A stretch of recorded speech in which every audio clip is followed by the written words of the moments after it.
আসসালামু আলাইকুম। আমরা এখন যে জায়গাটাতে আছি এটা হচ্ছে মিয়ার দালান, ঝিনাইদহ সদরের মুরারিপুর গ্রামে এটা অবস্থিত। তো এটার বয়স এখন থেকে প্রায় 200 বছর। 1832 সালের দিকে এটা নির্মাণ হয় এবং প্রায় 7-8 বছর পর এটার নির্মাণ কাজ শেষ হয়ে যায়। এবং 1947 সালে এটা হচ্ছে সেলিম চৌধুরী নামে একজন মানুষের কাছে বিক্রি করে দেওয়া হয়। তারপর থেকে এই যে আমরা আসার সময় একটা রোড দেখতেছিলাম, যে রোডটার নাম হচ্ছে সেলিম চৌধুরী রোড। তো এই যে প্রত্নতাত্ত্বিক যে নিদর্শনটা, এটা প্রায় ধ্বংসপ্রায়। এটার ইনফ্রাস্ট্রাকচারটা আমরা একটু ঘুরে ঘুরে দেখব।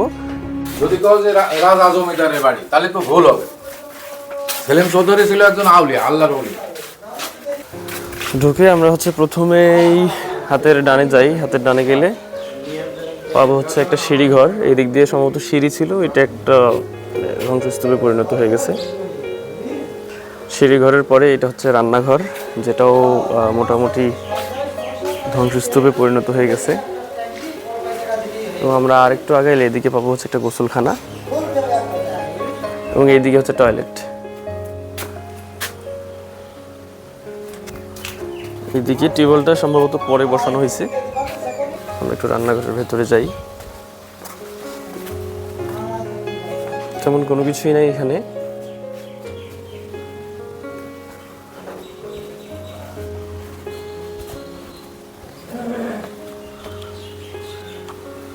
এটা হচ্ছে গেটের পর্দা। আমরা এদিক দিয়ে ঢুকেছিলাম একদম শুরুতে। এবং এটার হাতের হচ্ছে বাম দিকটায় অন্ধকার কোটা। চারিদিকে অনেক বেশি গরম, কিন্তু এখানে মোটামুটি ঠান্ডা আছে। এই বাড়িটার একটা বিশেষত্ব হচ্ছে এখানে আগে একটা খেজুর গাছ ছিল। খেজুর গাছটার নাকি হচ্ছে প্রায় 12টা বা তারও বেশি মাথা ছিল এবং প্রত্যেকটা মাথা দিয়ে খেজুরের রস বের হইতো।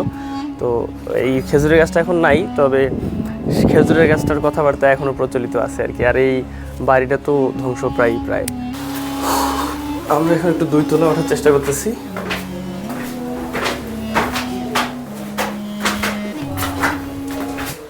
বাহ, 2 তলায় সুন্দর। এই দিক দিয়ে হচ্ছে বাইরের অংশটা, এখানেই নদী নবগঙ্গা নদী। এবং এই যে 2 তলায় একটা চিলেকোঠা, নামাজের ঘর, অসম্ভব সুন্দর। এখান থেকে মোটামুটি নামাজের ঘর, নদীর পাশে সুন্দর বাতাস আসতো হয়তো বা নামাজের সময়। এবং এই দিকে আমরা দেখতে পাচ্ছি রান্নাঘর এবং এর পাশেই এখানেই হচ্ছে একটা বেডরুম আছে। বেডরুম ঘরগুলো খুবই ছোট ছোট। এবং এইখানেই হচ্ছে ওয়াশরুমও ছিল একটা। এবং চমৎকার বিষয় হচ্ছে যে বাহ, আই লাভ ইউ কোথা, এই কাজগুলো আমরা ছোটবেলা করতাম। এই যে বেডরুমের পাশেই নদী, কি অ্যাস্থেটিক। তখনকার মানুষেরও রুচিবোধ ভালো ছিল অনেক। 2 তলার পরে আমরা একটু এই দিকটায় আসলাম। কাজের মেয়েদের ব্যালকনি এটা, এবং কাজের ছেলেদের বেডরুম এইদিকে। আমরা একটু দেখি। এটা হচ্ছে কাজের ছেলেদের বেডরুম। এখান থেকে বাড়িটা খুব সুন্দর দেখা যাচ্ছে। এই দিক দিয়ে কি আছে? কিছু নেই। এবং এখান থেকে হচ্ছে বাইরের অংশটা আমরা দেখতে পাচ্ছি।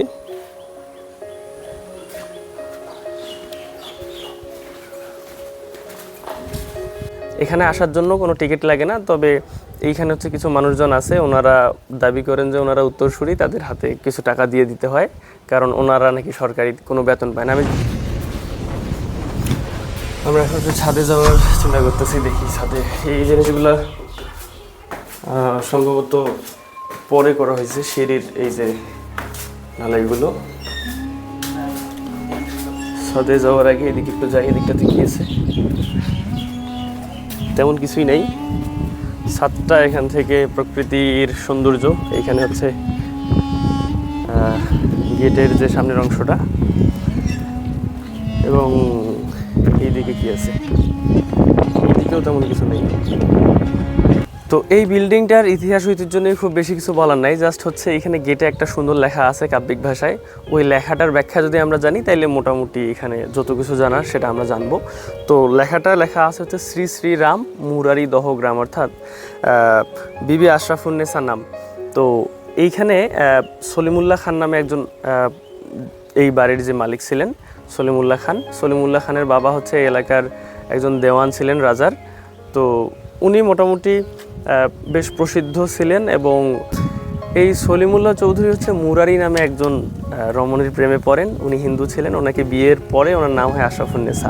এই জন্য শ্রী শ্রী রাম মুরারিদহ গ্রাম, মানে এই যে মুরারির নামে এই গ্রামটা মুরারিদহ গ্রাম, বিবে আশরাফুন্নেসা নাম, অর্থাৎ মুরারির নাম পরবর্তীতে আশরাফুন্নেসা রাখা হয়।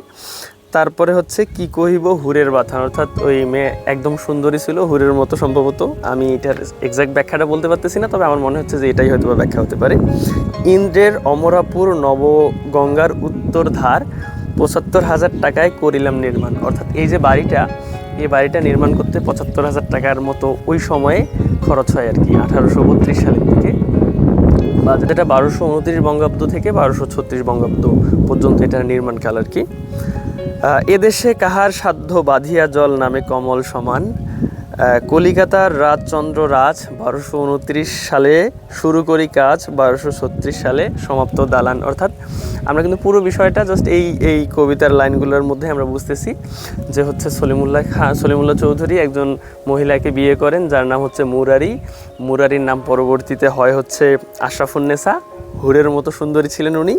তারপরে এই জায়গাটায় ৭৫,০০০ টাকা ইনভেস্ট করে হচ্ছে এই বিল্ডিংটা বানানো হয় ১৮৩২ সালের দিকে, এবং এটার বাংলা সালটা যদি আমরা বলি ১২২৯ সাল থেকে ১২৩৬ সাল পর্যন্ত।